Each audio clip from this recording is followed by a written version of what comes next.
አንተ ድንቅ ነህ። ይህንን ማንነት ዓለም በምታወጣው መስፈርት የመዘንከው ዕለት ነው ብቸኛ እንደሆንክ ደግሞም የበታች እንደሆንክ ያሰብከው። እግዚአብሔርን የሚያህል አፍቃሪ አምላክ እያለ የሚያፈቅረኝ አጣሁ ማለት ምንኛ ምስኪንነት ነው የሚሆን። የበታችን ብቸኝነትም ሲገባቸው አፍቃሪና ተንከባካቢ እንደሌላቸው ስለሚቆጥሩ ወገኖቼ የሚወደኝ ማንም የለም ብለው ራሳቸውን እንኳን እስከ ማጥፋት ይደርሳሉ። አየኸው፣ ዓለምን ተዋውቆታል። ፈተናን ድካምን ስላወቀ ሊራራልህ የሚችለው አምላክ አንተ የኔ ነህ ይልሃል። በአንድ እጅ ጣት የማይቆጠሩ ሰዎች ትኩረት ስለነፈጉ ለምንድን ነው አንተ ለራስህ ትኩረት የምትነፍገው?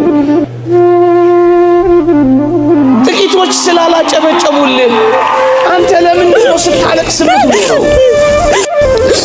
የብቸኝነትም የበታችነትም እንዳይሰማ እናንተ ኦርቶዶክሳውያን ወጣቶች ሆይ በዘላለም ፍቅር ወድጄሻለሁ የሚለው ባለ ጸጋው እግዚአብሔር ነው ሰጥቶ ማያልቅበት።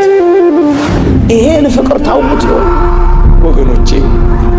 የዚህ ዓለም ፍቅር እኮ አጣው ብለው ምናልባት እጮኛ ስላላፈቀራቸው፣ ምናልባት ባል ስለከዳቸው፣ ኑሮ ሁሉ የከዳቸው የመሰላቸው ብዙዎች ራሳቸውን ባሳዛኝ ሕይወት ውስጥ ከተዋል። የተወደዳችሁ ኦርቶዶክሳውያን እኛን በዘላለም ፍቅር ወድጄሃለሁ የሚለው ግን መለወጥ የሌለበት ፍቅር። በስመ አብ ወወልድ ወመንፈስ ቅዱስ አሃዱ አምላክ አሜን። ክቡራን አበው ካህናት፣ መምህራነ ወንጌል፣ የተወደዳችሁ የእግዚአብሔር ቤተሰቦች፣ የእመቤታችን የቅድስት ድንግል ማርያም የአስራት ልጆች፣ የቅዱሳን ወዳጆች እንደምን ሰነበታችሁ? አሜን። በቸርነቱ የጠበቀን በአጸደ መቅደሱ የሰበሰበን ስሙን እንድንጠራ ቃሉን እንድንሰማ ይረዳን የአባቶቻችን አምላክ የእኛም አምላክ ልዑል እግዚአብሔር ዘላለማዊ ስሙ የተመሰገነ ይሁን። ለቀደምት አበው ለነቢያት፣ ለቅዱሳን ሐዋርያት፣ ለሐዋርያውያን አበው፣ ለሊቃውንት የገለጸውን ጥበብና ምስጢር ለሁላችንም ይግለጽልን። ከዚህች ዕለት ከጻድቁ አባታችን ከአቡነ ሀብተ ማርያም ከሌሎቹም ቅዱሳን ይልቁንም ከእመቤታችን ከቅድስት ድንግል ማርያም በረከት ረድኤት ለሁላችንም ያሳትፈን። አሜን። ሰምተን ለመጠቀም እግዚአብሔር ይርዳን። አንተ የኔ ነህ በዚህች ምሽት እግዚአብሔር ቢፈቅድ የምንማርበት የትምህርታችን ርዕስ ነው። ትንቢተ ኢሳይያስ ምዕራፍ 43 ቁጥር 1 ተቤዥቼሃለሁና አትፍራ፣ በስምህም ጠርቼሃለሁ፣ አንተ የኔ ነህ። የእግዚአብሔር ድምፅ ነው። የእግዚአብሔር ጥሪ ነው። የእግዚአብሔር ቃል ነው። ብዙ ጊዜ በዚህ ዘመን ወጣቶች ብቸኝነትን የትም እየተሰማን ብዙ ጊዜ የኔ ነህ ወላጆቻችን የኛን ዓለም እኛም የወላጆቻችንን ዓለም ባለማወቃችን ብዙ ወጣቶች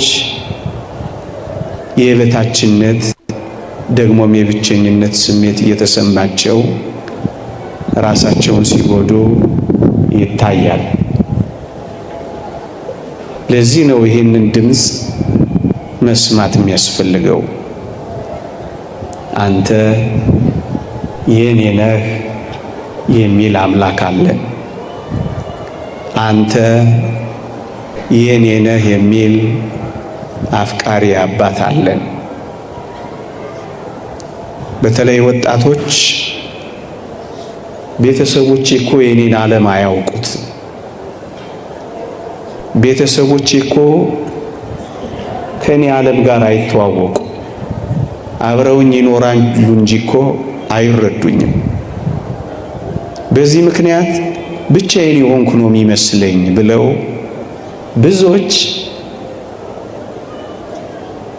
ሆድ እየባሳቸው ግራ እየገባቸው ብቸኝነት እየተጫናቸው አንዳንዶቹ ወደ ሱስ ከፍ ሲል ደግሞ አፍቃሪ የሌላቸው እየመሰላቸው ካንዱ ወደ ሌላው ካንዱ ቅፍ ወደ ሌላ ቅፍ ሲንከራተቱ ይታያሉ። እጅግ ከፍ ሲል እነዚህ ነጥቦች ራሳቸውን ይጎዳሉ፣ በራሳቸው ላይ አንዳች ነገር ያደርጋሉ። የተወደዳችሁ ወጣቶች፣ በተለይ ወጣቶች ላይ ማተኮር የምፈልገው እንዲህ ያሉ ስሜቶች ወጣቶች ላይ ስለሚያርፉ ነው። ልክ ነው። ወላጆቻችን ምናልባትም ዘመዶቻችን የእናንተን ዓለም ላይተዋወቁት ይችላሉ። ወደ እናንተ ማንነት ላይወርዱ ይችላሉ። የእናንተን ስብዕናና ክህሎት ላያደንቁት ይችላሉ። ስሜቶቻችሁንና ፈቃዳችሁን ላይገነዘቡም ይችላሉ። ምናልባት ታላላቆቻችሁ ወይም ወላጆቻችሁ ወጣቶች የእናንተን ዓለም ሊንቁትና ሊያንቋሽሹት ይችሉ ይሆናል። እናንተም የወላጆቻችሁን ዓለም እንደ ኋላ ቀር ትቆጥሩት ይሆናል። በዚህ መካከል በሚፈጠረው ክፍተት ተቷትቷችሁ እናንተም ብቻችሁን እነሱንም ለዓለማቸው ትታችሁ በብቸኝነት ምክንያት ድብታ ይዟችሁ ይሆናል። ጭንቀትም ገብቷችሁ ይሆናል። ግን አንድ እውነት እንንገራችሁ፣ እነዚህ የጠቀስናቸው ሁሉ የኔና የእናንተን ዓለም ባያውቁት የተወደደ መድኃኒታችን ኢየሱስ ክርስቶስ የእናንተን ዓለም ያውቀዋል። የእኛን ዓለም ቀምሶታል። አስተውሉ ወጣቶች፣ ይህ የተዋረደውን ሥጋችንን እንኳን ሳይቀር ጌታችን መድኃኒታችን ኢየሱስ ክርስቶስ ሰው በመሆን የኔና የእናንተን ሥጋ ተዋህዶታል። ወደ ሰውነታችን ገብቷል። የኔና የእናንተን ሥጋና ደም ተካፍሏል። የኔና የእናንተን ዓለም ያውቀዋል። እንዲህ ወዳለው ሰውነታችን ብቻ አይደለም፣ የኔና የእናንተን ዓለም በሚገባ አጣጥሞታል። ከኔና ከእናንተ መካከል በረት አካባቢ የተወለደ ማን ነበር? ከኔና ከእናንተ መካከል ሽታና ክርፋት ያለበት ውስጥ የተወለደ ማን ነበር? የመጨረሻውን መተው፣ የመጨረሻውን መረሳት፣ የመጨረሻውን መገፋት እንደ አምላካችን የቀመሳለ ይመስልሃል? እህቴ ሆይ ተገፍተሻል። እንግዲያውስ መገፋትን አምላክሽም ቀምሶታል። ወንድሜ ሆይ ብቻህን ተትተሃል። ብቻውን በመተው ያንተን ብቻነትም ጭምር ቀምሶታል። ሽታና ክርፋታችንን እንኳን ሳይቀር ጋር እኮ ነው የተወለደው። ይሄን ብቻ አይደለም ወጣቶች ሆይ ዓለማችንንማ በደንብ አድርጎ አጣጥሞታል። የመገፋት ጥጉን፣ የመጠላት ጥጉን መድኃኒታችን ኢየሱስ ክርስቶስ አጣጥሞታል። እግዚአብሔር በላይ በሰማይ ሆኖ እኛን በታች በምድር አስቀምጦ የኮራብን እንዳይመስልን የተዋረድነውን መዋረድ እንኳን ቀምሶታል። እሱ ምን አለበት እብሪተኛና ትዕቢተኛ ነው እንዳንለው የመጨረሻ እግራችን ስር ተደፍቶ ማበሻ ይዞ እግራችንን አጥቧል። ተትተሃል፣ መተውን ቀምሶታል። ተገፍተሃል፣ ከመገፋትም በላይ ተገፍቷል። ድሃ ሆኗል፣ የመጨረሻውን ድህነት አጣጥሟል። ዓለማችንንማ በደንብ በሚገባ አጣጥሞታል። እንዴ መቃብራችንን እንኳን ሳይቀር እኮ ቀምሶታል። የመጨረሻው አፈር አይደል? ድንጋያችንን እንኳን ተንተርሶታል። ሞትህን እንኳን ቀምሶታል። ዓለማችንንማ በደንብ በሚገባ ያውቀዋል፣ አጣጥሞታል። ወገኖቼ እግር በእግር ሲኦል እንኳን ሳይቀር ተከትሎሃል። ታዲያ ምንድነው? ልክ ነው። አንዳንዶች ዓለማችንን ላይ ይረዱት፣ አንዳንዶች ስሜታችንና ፈቃዳችንን ዝንባሌያችንን ዋጋ ላይ ሰጡት ይችላሉ። ግን እንዳትረሱ ወጣቶች፣ ስሜታችንንም ፈቃዳችንንም ዝንባሌያችንንም ዓለማችንንም እንኳን የሚያውቀው እግዚአብሔር ነው። በስም ጠርቼሃለሁ አንተ የኔ ነህ የሚልህ። አንዳንዶች ስሜቴን፣ ፈቃዴን፣ ዝንባሌን፣ ድካሜን ሊረዱልኝ እኮ አልቻሉም አካባቢ ላይ ያሉ ሰዎች ብለው ሆድ ይብሳቸዋል። በዚህ ምክንያት ሱሰኞች ይሆናሉ። በዚህ ምክንያት ቁማርተኞች ይሆናሉ። በዚህ ምክንያት ቤታቸውን ይዘጋሉ። በዚህ ምክንያት ራሳቸውን እንኳን ሳይቀር ያጠፋሉ። ወገኖቼ ግን አንድ ነገር እንንገራችሁ፣ ስሜታችንን፣ ፈቃዳችንን፣ ዝንባሌያችንን እንኳን ብቻ አይደለም፣ ፈተናህን ብቻ አይደለም። የተወደዳችሁ ኦርቶዶክሳውያን እንዲህ የሚል የእግዚአብሔር ቃል አለ፣ ከኃጢአት በቀር በነገር ሁሉ እንደኛ ስለተፈተነ ሊራራልን የሚችል ሊቀ ካህናት አለ ይላል ዕብራውያን ምዕራፍ 4 ላይ። ልድገመው፣ በነገር ሁሉ እንደኛ ስለተፈተነ ይላል። ጎበዝ፣ እኔና እናንተ ከተፈተነው በላይ ስለተፈተነ ስንፈተን ዝም አይለንም፣ ይራራልናል። ስንተው መተውን ስለቀመሰ ያውቀናል። ከኃጢአት በቀር በነገር ሁሉ ከዛስ ይራራልናል። አያችሁ፣ ድካምህን ያውቀዋል። ደክሟላ፣ ተፈትኗላ። ይሄንን ስለቀመሰ ይራራልናል። ባወጣ ያውጣው፣ እንደገባ ይውጣ፣ የራሱ ጉዳይ ሊሉ ይችሉ ይሆናል አካባቢዎች። ግን እንዳትረሳ ይራራልናል። አንዳንድ ወጣቶች በዚህ ምክንያት ብቸኛ ይሆናሉ። እንደሱ እንዳይሆን ነው የሚራራልን። ፈተናችንን እንኳን ሳይቀር መከራንም እንኳን ሳይቀር ሰው በመሆኑ በመቅመሱ ምክንያት የመራራቱ ምክንያት ሆኖልናል። እሱ ነው የኔ ነህ የሚልህ።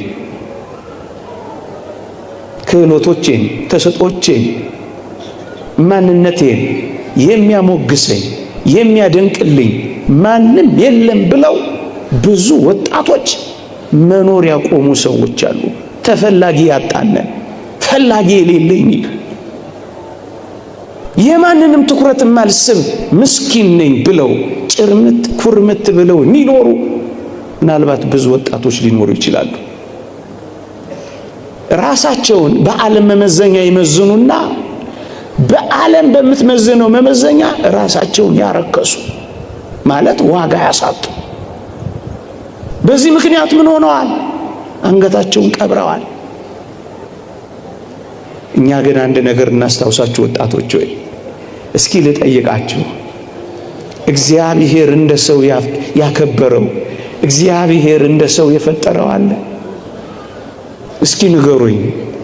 እግዚአብሔር በእጆቹ የሰራው እኔን፣ አንተን፣ አንቺንም አይደለም? እግዚአብሔር ለመላእክት እንደዚህ አድርጓልን? በአፉ ውስጥ ትንፋስ ለመላእክት እፍ ብሏልን? እንደኔና እንደና አይነት ድንቅ ፍጥረት በምድር ላይ ታይቶ ይታወቃልን? ታስበው ዘንድ ሰው ምንድን ነው? ሰው ምንድን ነው? ትሞትለት ዘንድ ሰው ምንድን ነው? ከሰማይ ትወርድለት ዘንድ፣ በቤተልሔም ትወለድለት ዘንድ፣ እርቃንህን ትሆንለት ዘንድ፣ ችንካር ታጠልቅለት ዘንድ ሰው ምንድን ነው? እግዚአብሔርን ከዙፋኑ የሳበ ከሰው በቀር ማን አለ? እንዴ በእጆቹ አፈር ዘግኖ ብቻ አይደለም፣ በእጆቹ ትንካር ተክሎ የትንካር ቀለበት አጥልቆ የፈጠረው እንዳንተ ያለ ማን ነው? ስንፈጠር መላእክት ይፈጠር ብለው መላእክት ሁሉ ለማየት የናፈቁት አንተ እኮ ልዩ ፍጥረት ነህ።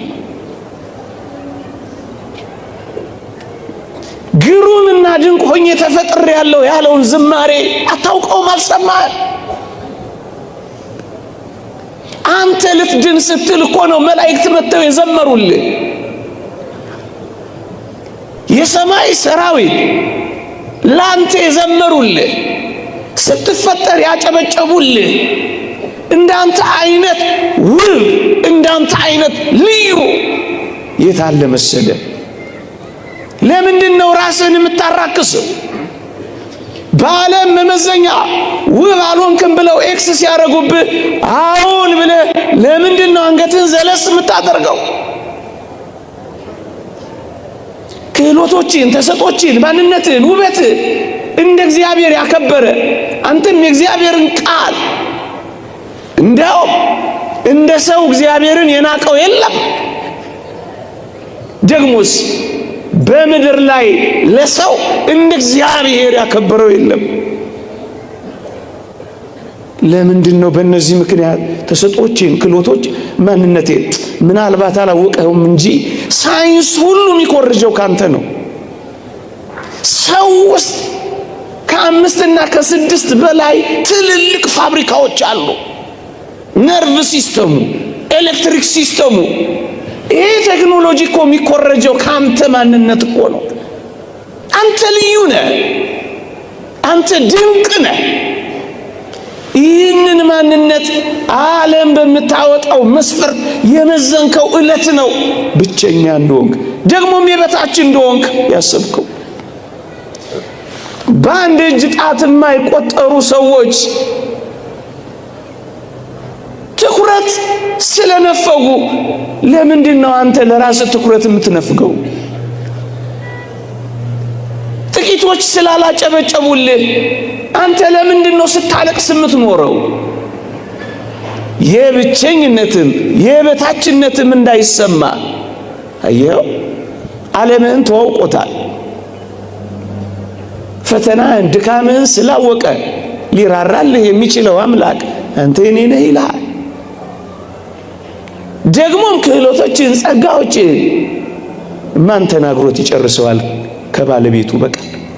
አንዳንዶች የበታችም ብቸኝነትም ሲገባቸው አፍቃሪና ተንከባካቢ እንደሌላቸው ስለሚቆጥሩ ወገኖቼ የሚወደኝ ማንም የለም ብለው ራሳቸውን እንኳን እስከ ማጥፋት ይደርሳሉ።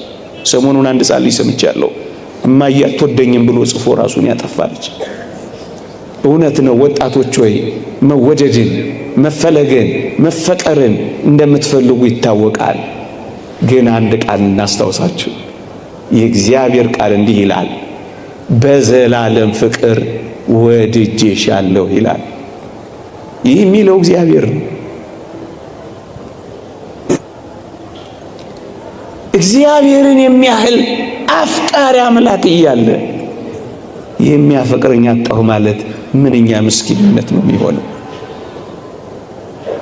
እንዴ ቢሰጡ የሚያልቅባቸው፣ ሞልቶ የሚጎልባቸው፣ ፊታቸው አብርቶ የሚወይብባቸው የዚህ ዓለም ጥቂት ሰዎች ፍቅር ነፈጉኝ ብሎ ሰው ለራሱ ክብርና ፍቅር እንዴት ይነፍጋል?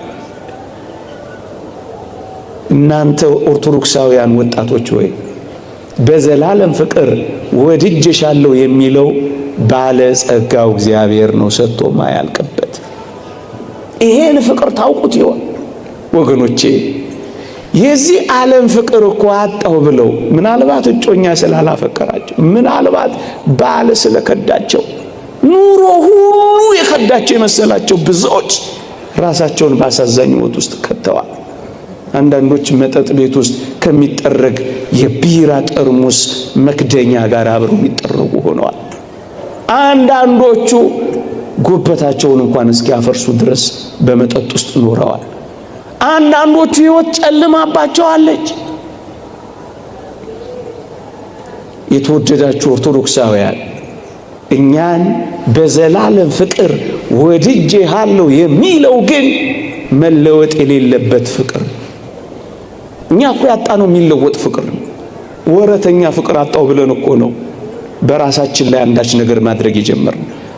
ጠዋት አፍቅሮ ማታ ለሚጠላ፣ ስቆ ለሚነክስ፣ አብርቶ ለሚጠፋ፣ ወዶ ለሚጠላ፣ ፊት ሰጥቶ ኋላ ጀርባ ለሚሰጥ በጣም ጥቂት ፍቅር ያለው ስናጣ ራሳችን እስከ ማጣት ይመረናል።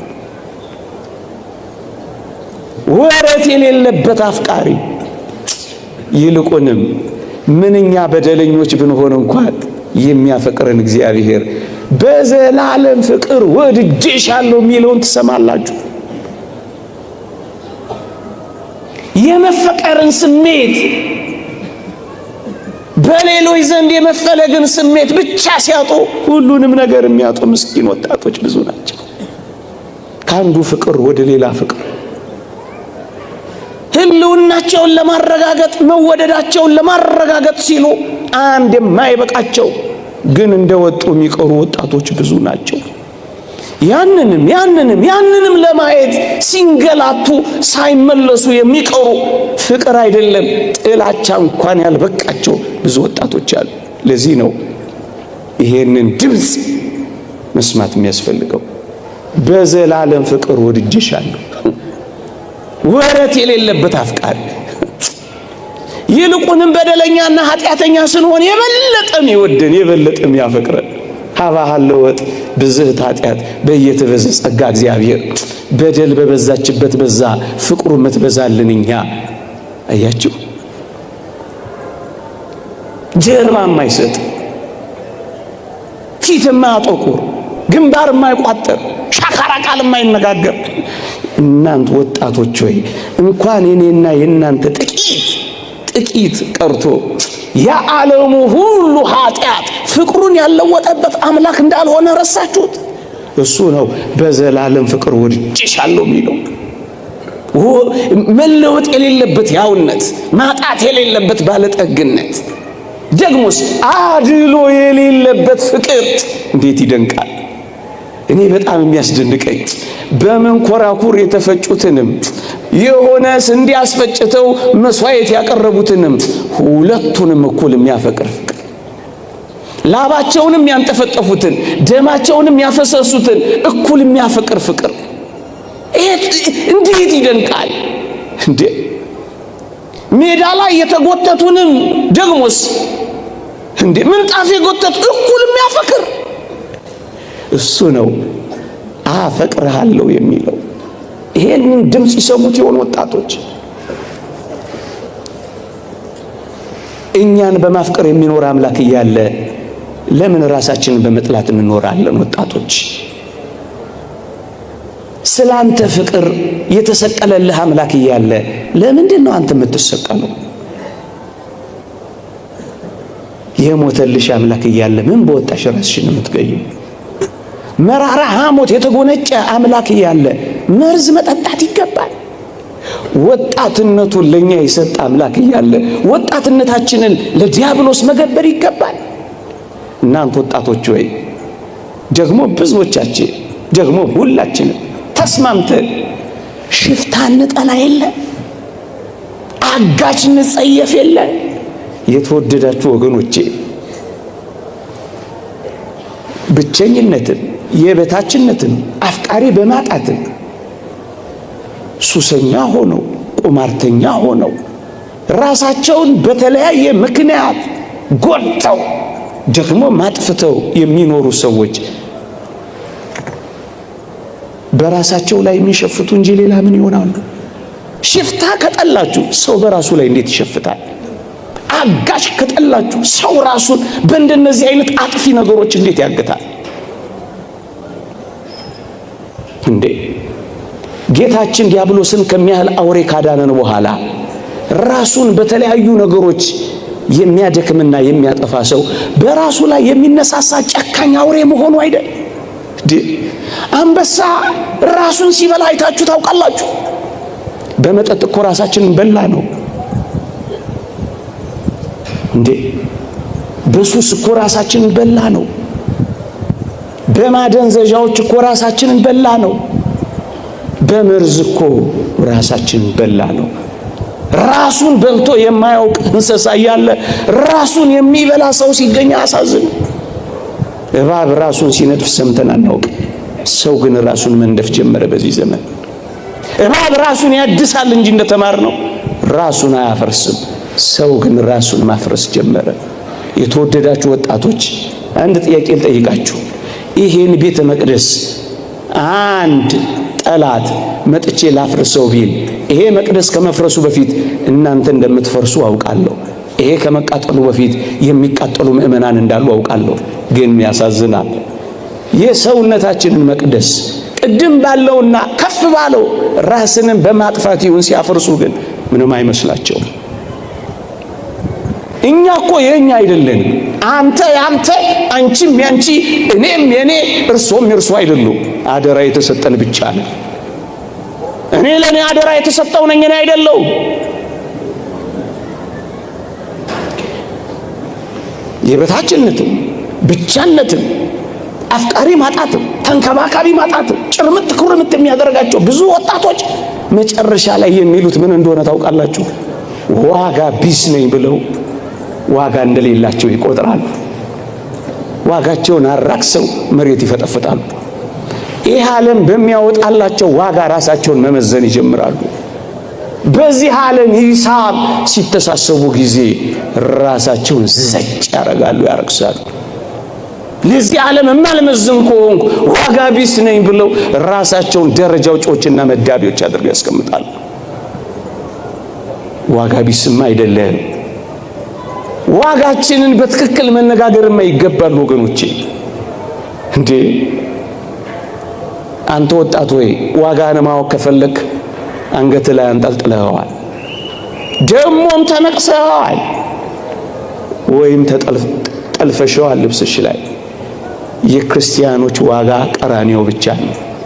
የክርስቲያን ዋጋ የክርስቶስ ደም ነው የተገዛንበት። ታዲያ ይሄንን ዋጋ ይወጣብህ በሞቴ ልንገርህ፣ ዓለም እንኳን ቢሸጥ አንተን አያወጣ፣ አንተን አያወጣ። ዋጋችንን ማንወቀው የሚፎካከረው፣ የሚከራከረው፣ የሚደራደረው፣ የሚወዳደረው የሌለው ዋጋ ገዝቶ ሳለ አንተ በጣም ውድ ነህ። እንኳን በዓለም ውስጥ ያለው ዓለሙ ሁሉ ቢሸጥ አንተን አያወጣም ነው የምንልህ። ለመሸንገል እንዳይመስልህ አፈቀላጤ ሆኜ ነገር ስለተሳካልኝ አገባብቼ በመናገር አንጀትህን ልበላ ወላ አስብሳ አይደለም። ከምናገረው በላይ ነው ይሄ እውነት። የምንነግራችሁ ያንሳል፣ እንደውም አይደራረስም። ውድ ነህ አንተ። ዋጋህን አትፈጥፍጠው። ይህን ቢል ጌትስ ሀብት ቢሰበሰብ አንተን አያወጣም። አንተ ግን ለዚህ ተንበርካኪ ሆንክ። ዋጋ ውድ ነው። የእግዚአብሔር ቃል እንዲህ ይላል፣ የሙሴን ሕግ የናቀ 2 ወይም 3 ሰው ቢመሰክሩበት ያለ ርኅራኄ ይሞታል ይልና የክርስቶስን ደም የረገጠ ቅዱሱንም መንፈስ ያክፋፋ እንዴት የሚብስ ቅጣት የሚገባው ይመስላችኋል ይላል።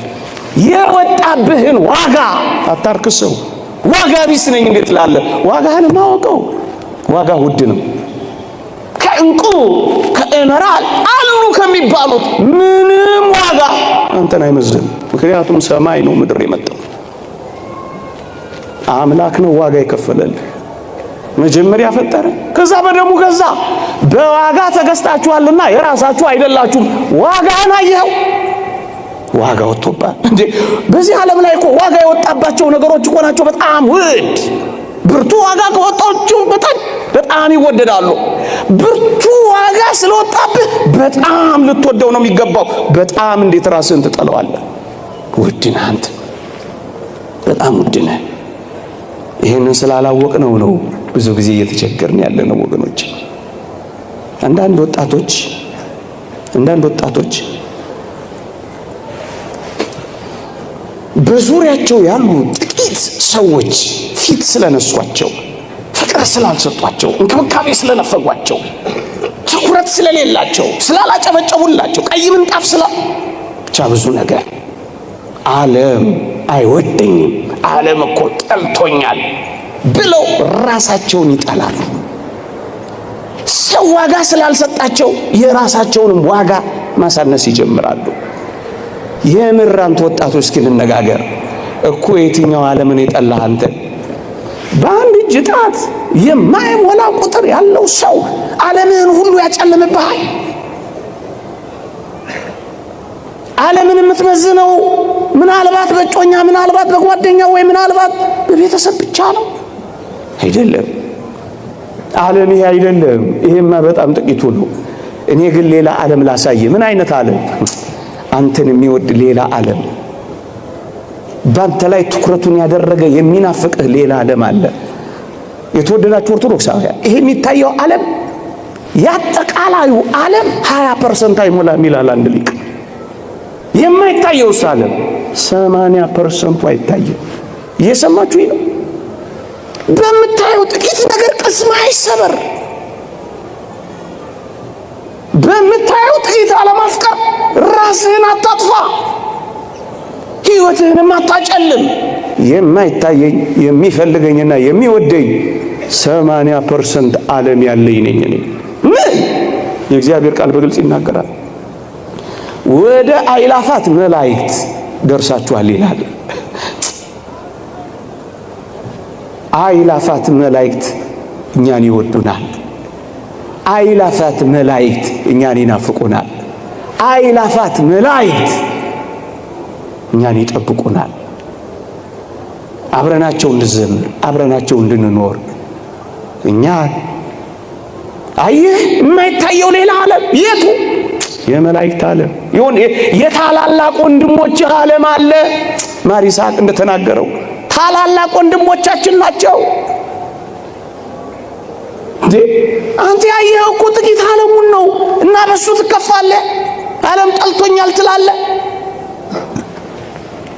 የወንድሞቻችን ከሳሽ ተጥሏል ተብሎ የተነገረው ወንድሞቻችን አሉ፣ ይወዱሃል። ይሄን ደግሞ ላሳየህ።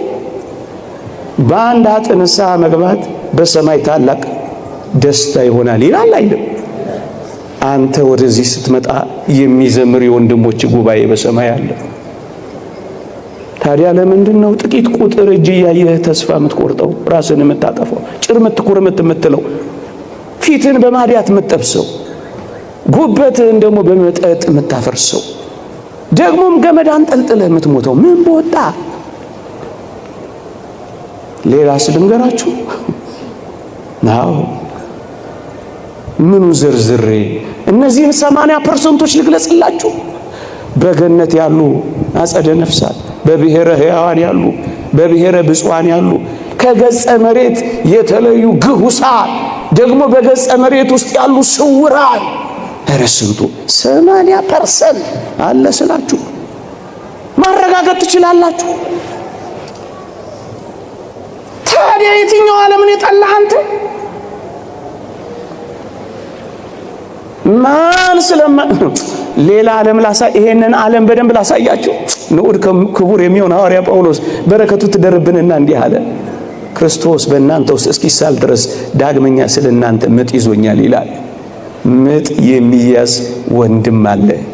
ከፈለክ አንተን በመናፈቅ ምጥ የሚያዝ የሚጨነቅልኛ ይሄው ከአልዋሪቆን እስከ ደማስቆ ከተንከራተተው ከሐዋርያው በላይ ስላንተ የሚጨነቅ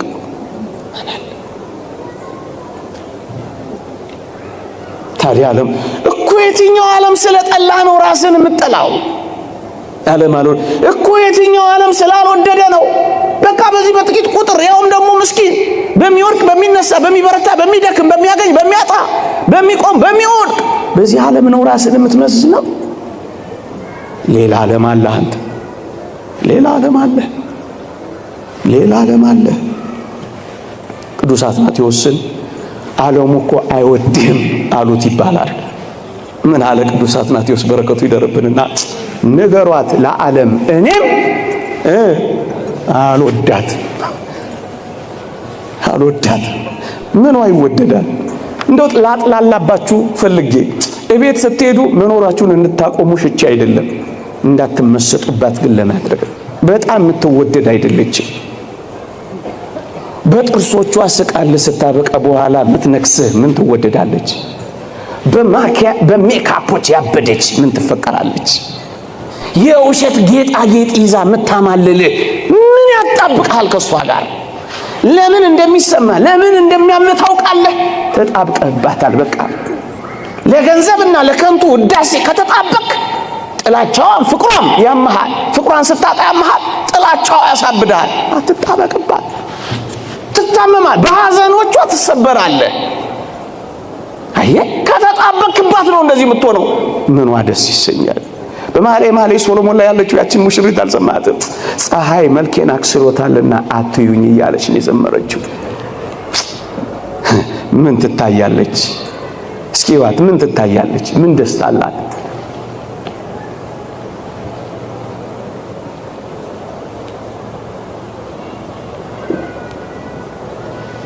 ዋጋ ቢስ ነኝ ያሉ ወጣቶች ነው እንደዚህ የሚሆኑት። የተወደዳችሁ ኦርቶዶክሳውያን፣ አንተ የኔ ነህ የሚል አምላክ ደግሞስ በስምህ የሚጠራ ደግሞስ በዘላለም ፍቅር ወድጄሃለሁ የሚልህ ደግሞስ እንዲህ ወዳለው ከፍታና ዋጋ ካደረሰ በኋላ ያለ መወደድ ስሜት ያለ መፈለግ ስሜት እንዴት ሊሰማ ይችላል? ይህ ሰውዬ ዝም ብሎ ነው እንደሚያወራው። መከራችንን አያውቀው፣ ፈተናችንን ሳይረዳው፣ መከራችንን ፈተናችንን ከዚህ ከሚሰብከው ሰውዬ የተሰወረ ነው። ምን ነው ባይጨልምብን እንዲህ እየኖርን ልትሉኝ ትችላላችሁ። አውቀዋለሁ፣ እየኖርኩበት አይደል እንዴ? እረዳዋለሁ።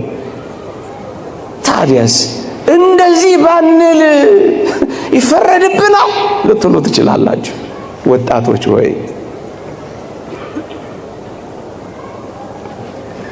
መከራችሁም ፈተናችሁም ክርስቲያን እንደመሆን ወይም ክርስቲያን እንደሆናችሁ እንድትቀበሉት ይልቁንም በራሳችሁ ላይ በመከራም ይሁን በፈተና አንዳች ነገር እንዳታደርጉ የሚረዳችሁን ጥቂት ነገር እንጠቁማችሁ። መከራ አለብህን? እንግዲያውስ መከራህን ከአምላክህ ጋር አብረህ ተቀበለው። እንግዲያውስ መከራሽን የክብር በርሽ አድርጊው። አብረን መከራ ብንቀበል አብረን ደግሞ እንከብራለን፣ አብረን ደግሞ እንወርሳለን ይላል እግዚአብሔር። አብረን የቱንም መከራ ክርስቲያን እንደመሆናችን ስንቀበል በምስጋና ከተቀበልነው፣ ያለ ማጉረምረም ካሳለፍነው፣ ይልቁንም ደግሞ መንፈሳዊ ሕይወታችንን አበርትተን በደስታ ወደ መቀበል ስንመጣ አንድ ነገር እንዳትረሱ። የተወደደ መድኃኒታችን ከራሱ መከራ ከመስቀሉ መከራ ጋር ይቆጥርልናል። አብረን እንድንከብር አብረነው መከራ ብንቀበል ይላላ ይቆጥረዋል። እዩ፣ የኔና የእናንተን እንቅልፋምነት በቅዱሳን ትጋት፣ የኔና የእናንተን ንፉግነት በቅዱሳን ጥሪት አልቦነት ዋጋ አድርጎ ከተቀበለው የኔና የእናንተን መከራ ከራሱ መከራ ጋርም ጭምር ይቀበለዋል፣ ይቆጥረዋል። እንዲህ ይላል ቅዱስ ጳውሎስ፣ ላንብብላችሁ በሞቴ እንዲህ ይላል፣ ከክርስቶስ ጋር ተሰቅያለሁና እኔም አሁን ሕያው ሆኜ አልኖርም፣ ክርስቶስ ግን በእኔ ይኖራል። አሁንም በሥጋ በምኖርበት ኑሮ በወደደኝና ስለ እኔ ራሱን በሰጠው በእግዚአብሔር ልጅ ላይ ባለ እምነት የምኖረው ኑሮ ነው ይላል። ከክርስቶስ ጋር ተሰቅያለሁና አብረኸው ተቸንከራ። መከራ ስትቀበል አብረኸው፣ ስታመሰግን አብረኸው፣ ደስ ሲልህ አብረኸው፣ ስትጎሳቆል አብረኸው ወደ መስቀሉ ትወጣለህ። አብረው መስቀሉ የምትሸከም ትሆናለህ። አብረው ከክርስቶስ ጋር ተሰቅያለሁና በቃ እኔ አሁን በዚህ ምድር ላይ የምኖረው ለራሴ አይደለም፣ በሞተልኝ ነው። እናንተ ወጣቶች እስኪ ለእናቴ ልኖርላት ትሉ የለ? እስኪ ደግሞ ጥቂት ለጌታችሁ መኖር ልመዱ። ለአባቴ ልኖርለት ትሉ የለ? ለዘላለም አባታችሁ መኖር እስኪ ልመዱ። አሁን የምኖረው ኑሮ በወደደኝና ራሱን ለኔ አሳልፎ በሰጠው በክርስቶስ ላይ ባለኝ እምነት ነው ምኖረው። ምን ብያለሁ? አብሬው ሞቻለሁ፣ አብሬው ተሰቅያለሁ። አንዳንዴ ሰይጣን በጆሮአችን እየመጣ ራስን ጥላ ሊልህ ቢችል አንተ ወጣት ሆይ ከኔ በላይ እኔን የሚወደኝ አምላክ አለ ብላ አታሳፍረውም ሰይጣን? አንዳንዴ ሞት የሚል ድምፅ ሲያሰማ ከክርስቶስ ጋር ሕያው ሆናለሁ ለምን ብቻዬን እሞታለሁ አትለው? አንዳንዴ ተሰቀል ይላል። ብቻዬን ተሰቅዬ ምን አመጣለሁ? ከአምላኬ ጋር እሰቀላለሁ እንጂ መከራውን አብሬ እካፈላለሁ እንጂ ክርስቲያን እንደመሆኔ በልዩ ልዩ ፈተና ስፈተን ደስ ወደሚሰኝ ጥልቅ መንፈሳዊ ሕይወት እገባለሁ፣ አብሬው ከፍላለሁ እንጂ ብቻዬን ምን አረጋለሁ? ለምንድነው እንጨት አንጠልጥዬ የምሰቀለው? ክርስቲያን በመሆኔ እሰቀላለሁ እንጂ ስጋን ከክፉ መሻቱና ምኞቱ ጋር እሰቅላለሁ እንጂ እኔ ምን በወጣኝ የምሰቀለው አትለው? ጥፋ ወይም አጥፋ ሊል ይችላል። ከክርስቶስ ጋር እኖራለሁ ብላ አታሳፍረው። መከራን እንደዚህ ካሳለፍከው ራስህን አትጎዳም። ይሄን የምናገረው ለምን እንደሆነ ታውቃላችሁ? ምን ሆኖ ነው እንደዚህ የሚያወራው ልትሉኝ ትችላላችሁ። አላውቅም። ብዙ ነገር ከዚህ እኛ ከምንኖርበት ጀርባ ያለ አንድ ትልቅ ሰፈር የዛሬ 2 ወር በአንድ ሳምንት ውስጥ 6 ነው 8 ልጆች ናቸው ራሳቸውን ያጠፉት። እንደውም 2 ጓደኛ ማቾች አርሰናልም ስንሄድ አብረን፣ ጌምም ስንጫወት አብረን፣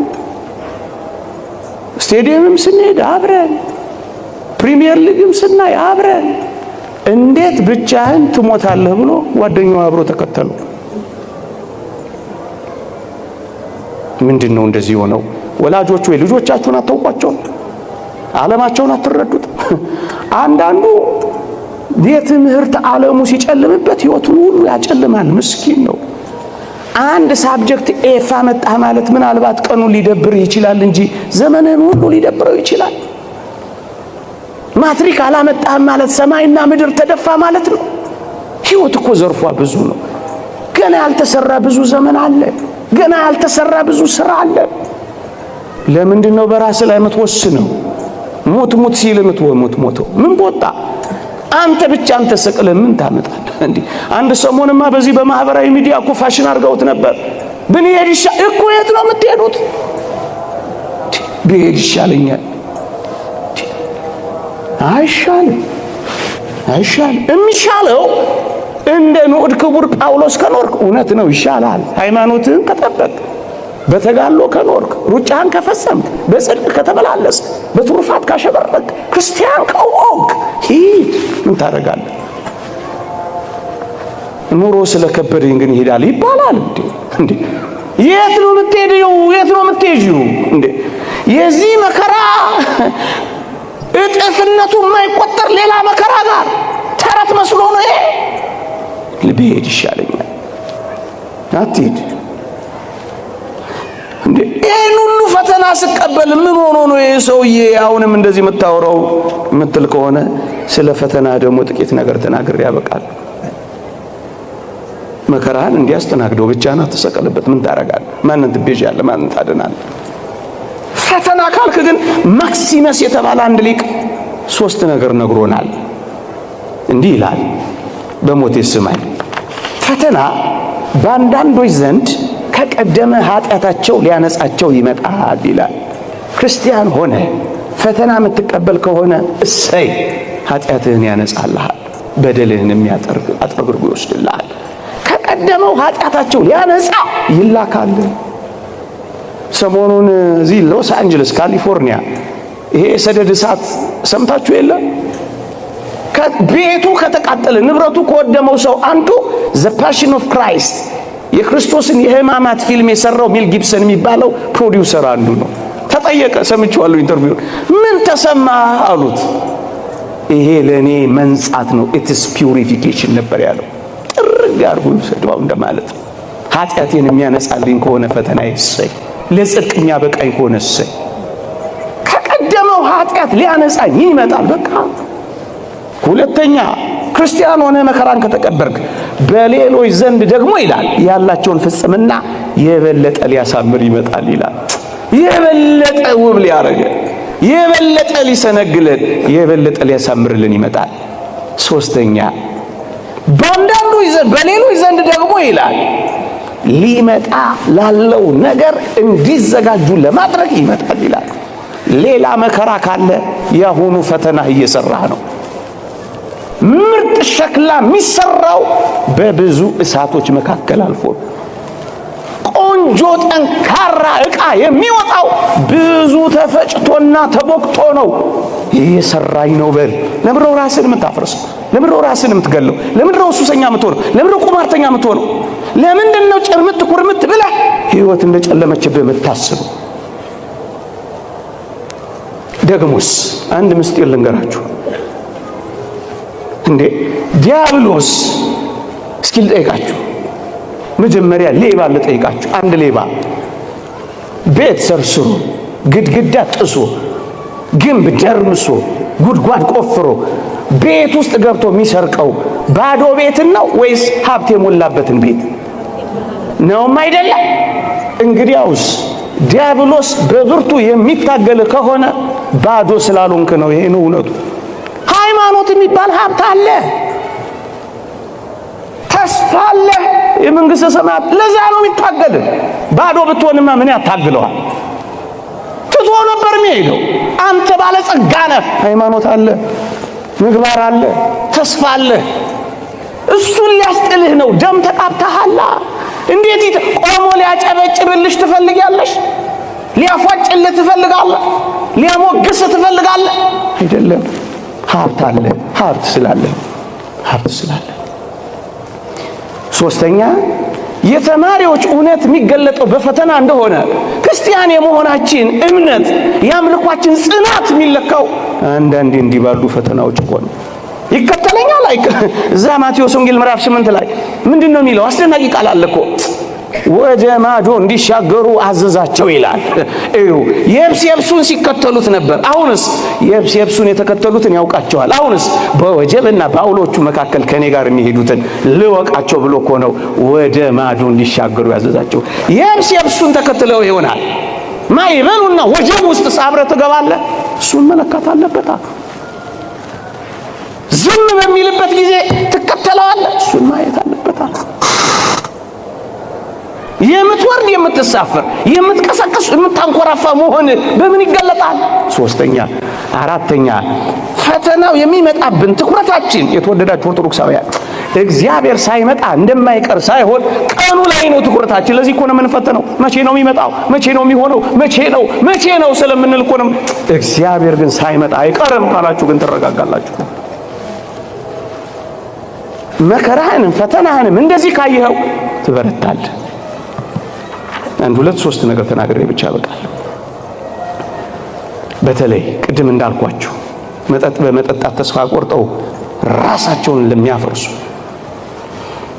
ብሔር ነው የሚሻለው እያሉ በተለያየ መንገድ ራሳቸውን ለሚያጠፉ ሰዎች ጥቂት ምክሮችን ለመሰንዘር ያክል። አንደኛ እንዲህ በማድረጋችን ምን እንደሚሆን ታውቃላችሁ? በእግዚአብሔር ፍቅር ላይ ያለንን መተማመን ክደናል ማለት ነው። በዘላለም ፍቅር ወድጄሻለሁ የሚለውን አላመንም ማለት ነው። ሁለተኛ እግዚአብሔር ለኛ ያለውን ትኩረትና ጥበቃ ንቀናል ማለት ነው። ሶስተኛ እና በጣም የሚደንቀው ከሞት በኋላ ያለውን ሕይወት አላመንም ወይም ክደነዋል ወይም ረስተነዋል ማለት ነው። የተወደዳችሁ ኦርቶዶክሳውያን አሁን እየደረሰብን ያለው ችግር፣ አሁን ያለንበት ሁኔታና ስሜት ምንም መፍቻ የሌለው ከእግዚአብሔር በላይ ሆኖብሃል ማለት ነው። እንዳልዘረዝረው ጊዜ ያጥረብኛል። ከእግዚአብሔር በላይ ታደርገዋለህ አንተ ችግር። ምን ችግር እግዚአብሔርን አንቅቶት ያውቃል? እስኪ ንገረኝ። ምንም ፈቅዶት ወዶት ለጽድቅ ካላደረገው በቀር ላንተ የሚያቅት የለም ተብሎ ተጽፏል። ደግሞስ ለዚህ ኑሮ ካልተገባሁማ የዘላለሙ ይቅርብኝ ማለት እንደሆነ ታውቃለህ። እንዴት ያሳዝናል! ይሄ ደግሞ ኑሮ ማለት ይሄ ብቻ ነው። ዓለም ማለት ይሄ ነው። እሱ ነው እኮ የሚያስጨንቀው። ስራን ማጣትህ ራስን ያሳጣሃል። በቃ የዕለት ጉርስ የዓመት ልብስ ከሰጠህ በቃ ደግሞ ይሄን አይነፍቅም እግዚአብሔር በአንድም በሌላ አሳይቶናል። መከዳትሽ ራስሽን እንድትከጂ እንዴት ሊያደርግ ይገባል? የዚህ ዓለም ኑሮ ካልሆነልኝ የዘላለሙ ይቅርብኝ እንደማለት ይቆጠራል። ይህ ምንኛ ያሳፍራል። ይሄ ማለት ይህን ዓለም የመጨረሻ ያደረገው ሰው ነው ራሱን ላይ እንዲህ አይነት አደጋ የሚቆጥር። ይህማ ምንኛ እግዚአብሔርን አለማወቅ። ሌላውና እጅግ አስገራሚው ነገር ግን ለችግሮቻችን ሁሉ ቀን መስጠት፣ ከእግዚአብሔር መፍትሄ መፈለግ አልወደድንም ማለት ነው። ስለዚህ ወዲያው ራሳችን ላይ እርምጃ እንወስዳለን። እንዲህ እንዳይሆን እኔ አስታውሳለሁ ልጅ እያለሁ HIV ኤድስ የሚባል በሽታ በዓለማችን ላይ ተሰራጭቶ ነበር። በጣም ልጅ እያለሁ እጅግ የሚያማምሩና የሚያሳሱ ቆነጃጅት፣ ብርቱ የሆኑ ጎበዛዝት ወዲያው በበሽታው ሲያዙ አስታውሳለሁ። በርካታ ልጆች በአንድ መንደር ውስጥ ራሳቸውን ያጠፉ ጀመር። ግን ከጥቂት ጊዜ በኋላ ምን እንዳስተዋልኩ ታውቃላችሁ? ከበሽታው ጋር የሚኖሩ ግንስ በጣም ተስማምቷቸው የሚኖሩ ሰዎች አሁን አሉ። ወልደው ከብደው ድረው አሁን በመካከላችን የሚኖሩ አሉ። ለምን? የመጨረሻ ላደረጉ ችግርን ለምን የመጨረሻ ታደርገዋል? ጊዜ መስጠት፣ መታገስ። ለምን ትቁረጠነጣላችሁ ወጣቶች? አሁን ካልሆነ ብላችሁ ሰማይ እንደተደፋባችሁ ለምን ትቆጥራላችሁ? እንደውም እኔ እሰማለሁ፣ አነባለሁ። በሽታው ከሰውነታቸው ጨርሶ የጠፋ ሰዎች ሁሉ አሉ። አየህ፣ ቀን ስጡ፣ ለእግዚአብሔር እድል ስጡ። እኔን የሚፈርድ ጌታ ነው። ቀኑ ሳይደርስ አንዳች አትፍረዱ ይላል ቅዱስ ጳውሎስ። በራሳችሁ ላይ ማንፈራጫ አረጋችሁ። ችግርህን ለአንዴና ለመጨረሻ ጊዜ የሚያጠፋል ሞት መስሎ ከሆነ ውሸት ነው። በጣም ተጣላሃል። በጣም ራስን ማጥፋት የሚያጠፋው ችግርን ሳይሆን የሚያጠፋው ህልውናህን እንደሚያጠፋ፣ ከዛ ከፍ ብሎስ የእግዚአብሔርን ሀልወት በልብ ውስጥ ያለውን እንደሚያጠፋ ግን እንዳትረሳ። ታላቅ ኃጢአት የሚሆነው ይህንን ነው። የእግዚአብሔርን ምሕረትና ይቅርታ ለኛ ያደረገውን ፍቅርና ትኩረት ያጠፋ ሰው ነው ራሱን የሚያጠፋ። ራስን ማጥፋት ትንሽ ችግር ለመፍታት ትልቅ ችግር መፍጠር ማለት እንደሆነ ግን ተረዱት። ለጊዜያዊ ችግር ውስብስብና የማይፈታ ችግር መፍጠር ነው። ለሚቀለበስ ችግር የማይቀለበስ መፍትሄ መስጠት ነው። ይህ ምንኛ ያሳዝናል። መጨረሻ የእግዚአብሔር ቃል እንዲህ ይላል፣ እምነት፣ ፍቅር፣ ተስፋ እነዚህ ሶስቱ ጸንተው ይኖራሉ። ፍቅር ግን ይበልጣል ከሁሉ። ሶስቱን ነገር የረገጠ ሰው ነው በራሱ ላይ በመጠጥ፣ በሱስ፣ በቁማር ወይም በሌሎች ነገሮች በርካታ ነገሮች ተስፋ ቆርጦ የሚኖር። ከዚያ ከፍ ብሎ ደግሞ በራሱ ላይ አንዳች ነገር የሚያደርግ ሰው እነዚህን ሶስቱን የጨፈለቀ ሰው እግዚአብሔርን አያምነው። ደግሞስ የዘላለም ተስፋውን ረስቷል። ደግሞስ ፍቅር የሚባል ነገር ትቷል። ከትላንት ላይ ታሪኩንና ትዝታውን ክዷል። ትላንት እንዳልተደረገለት በማይፀን ውስጥ ደም ሆኖ አጥንት ሰክቶ ምንም ባልነበረበት ዘመን ከእናቱ ጋር አገናኝቶ የመገበው የትላንቱን ታሪክ የረሳ ሰው ነው። አያሳዝን? ትላንትን አስታውስም፣ ነገን ደግሞ ተስፋ አያደርግም። እምነት፣ ተስፋ፣ ፍቅር ለሌለው ሰው ደግሞ ቤተ ክርስቲያን ጸሎት አታረግም፣ ዝማሬ አትዘምርም፣ ከበሮ አትመታ። ራስን ካጠፋ አንተ ብትኖር ንስሐ ትገባ ነበር። አንተ ከሌለህ ግን ለሌላው ኃጢአት ንስሐ ትገባለህ። መጨረሻ ላይ ለሰራው ራስን ማጥፋት ግን እንዴት ትዘምርልሃለች?